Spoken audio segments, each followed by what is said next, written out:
সম্মানিত খামারি ভাইরা, আপনারা কি আপনার খামারকে এক স্বপ্নের খামার হিসাবে গড়ে তুলতে চান? তাহলে আজকের এই ভিডিওটা আপনার জন্য। আপনি যদি আপনার খামারকে এক স্বপ্নের খামার হিসাবে গড়ে তুলতে চান, আপনাকে অবশ্যই কাঁচা ঘাস চাষ করতে হবে।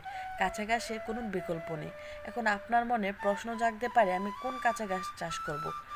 বর্তমান মার্কেটে তো অনেক কাঁচা ঘাস আছে। আমি বলবো আপনি সরগম সুদান ঘাস চাষ করুন। কি আছে এই সরগম সুদান ঘাসে? চলুন জেনে আসি সরগম সুদান ঘাসের বীজের উপকারিতা। সরগম সুদান ঘাস এটা একবার বীজ বপন করলে 2 থেকে 3 বছর অনায়াসে কাটা যায়। এটা মাল্টিকাট। প্রথমবারের মতো করে 25 থেকে 30 দিনের মধ্যে, পরবর্তী সময় 15 দিন পরপর। এটা একবার বীজ বপনের পর 2 থেকে 3 বছর কাটা যায়, যার জন্য তুলনামূলকভাবে উৎপাদন খরচও অনেক কম। তাছাড়া এই ঘাসটা 8 থেকে 9 ফিট লম্বা হয়। বর্ষাকালে আপনার জমিতে 6 মাস পানি থাকলেও সমস্যা নেই। এতে আছে 22% প্রোটিন মাত্রা, 18% ফাইবার, 98% জার্মিনেশন। এতে প্রোটিন এবং ফাইবারের মাত্রা বেশি থাকায় আপনার গবাদি পশু মিনারেলে ঘাটতি পূরণ করবে, মোটা তাজা করবে এবং আপনার গবাদি পশু দুধ বৃদ্ধি করবে। দুধ বৃদ্ধি করতে অনেক সাহায্য দেবে।